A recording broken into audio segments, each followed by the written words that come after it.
Hey, this is John with Master Gunworks. I just wanted to do a video on this Colt Combat Commander that a customer had sent me. It's kind of a sad story, I guess. The reason I'm doing this video is just to kind of draw attention, not to myself or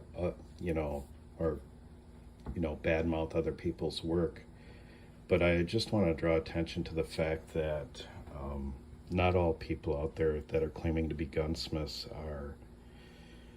are gunsmiths, and not all gunsmiths are well versed in 1911 and how they function. I always like to think of the 1911 as a system, and every part of the 1911 and the modification of those parts affects the system in some way. But I wanted to show everybody this Colt Combat Commander. It was modified, the slide was shortened, a compensator was added. The customer sent this to me.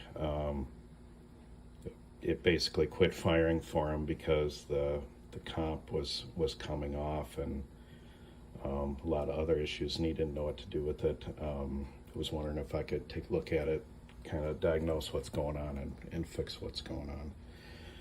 And while I don't have enough time in this video to go through all the ailments that this particular Colt has, I just wanted to hit on some of the major ones and show them to you and kind of demonstrate why you just don't want to send your 1911 to just anybody that claims to be a gunsmith.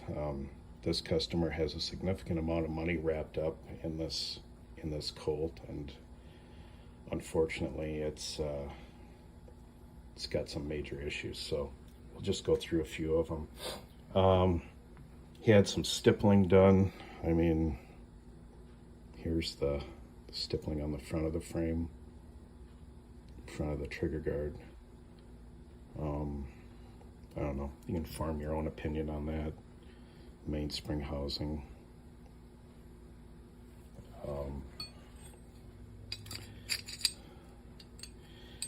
The magwell fit is not great. I don't know how well you can see it in the picture, but I mean, that's kind of minor compared to a few of the other items. You can see the hammer. They polished the sides of the hammer, which is okay, but they used some kind of buffer or something like that and kind of rounded all the edges off. That's something you don't want to do. You don't want to wash out the hole and wash out the edges of your cocking notches and that sort of thing. They attempted to polish the disconnector, or I shouldn't say they attempted to polish it. I don't know if you can see it, but there's on this ridge,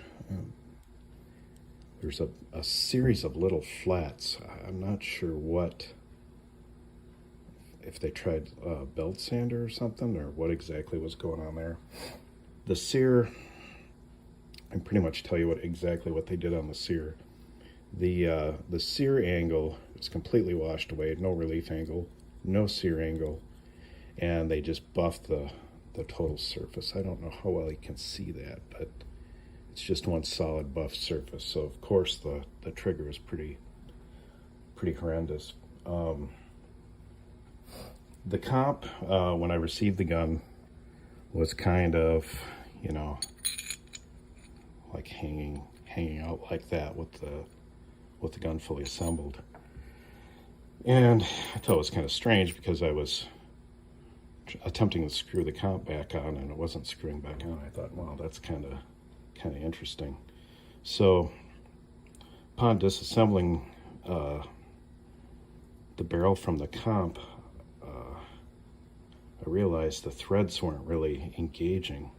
In fact, they had it filled with the inside threads of the comp was actually filled with, this is what I removed from there. I had to heat up the comp to get this stuff out of there. And it's either JB Weld or maybe Brownell's Acuglass, one of the two that I chipped out of there. And that's what was holding the comp onto the barrel, because you can see that the actual threads, I mean, doesn't quite doesn't quite fit. So that was one. Of course, that's a major issue. Link pin is way too long. It's riding on the link pin, and of course delaying the timing of the pistol too. I don't know if you can see on here. You can actually see where it's throwing a burr on the inside of the barrel legs, and that's actually caused from the barrel length being too long and a link pin also not being the correct size, and the width of the barrel, the width of the area, the slot in between the barrel legs being a little excessive. That with being the link being a little bit too long. So it's locking up on the link pin instead of on the slide stop like it should. But it's also, because it's long and it's trying to force the barrel down, it's also rocking it back and forth. So when that's happening, this is moving. You can see the movement there, back and forth. And part of that has caused the barrel hood, the top portion of the barrel hood is a really poor fit. So that's enabling, you can see how much slop there is in that barrel hood fit. So that enables this whole thing to be able to rock back and forth in there, and twisting and throwing that burr up on the inside of the barrel legs. So of course that's not right. Let's see. So when they turned the diameter down to thread the barrel for the comp, should be turned down to about, should have about 580, and this thing is turned down to about, 535, 536. As if that weren't bad enough, you can also see the barrel thickness in at least one area is only 35 thousandths thick. That's not even safe. Where the other portion of the barrel on the bottom is 50 thousandths thick.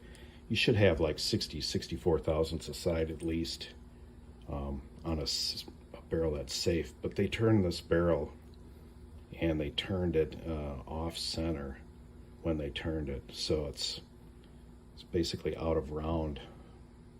The comp is sitting off center of the center line of the barrel, so you have a weak barrel that's way too thin on one portion. It's not even safe. So the barrel on this gun is junk. There's a lot of major modifications that are going to have to take place to get this thing back in any kind of running condition, including fitting a completely different barrel and replacing a lot of parts and doing a lot of work if we're going to save this Colt. As far as I can tell, the frame's still good. It was also impacting pretty hard on the bottom portion of the barrel legs. Pretty safe assumption to say that eventually, probably not too long, if this thing would have kept functioning, it would have sheared the barrel legs off from the barrel at some point. So that's it. Thanks for watching.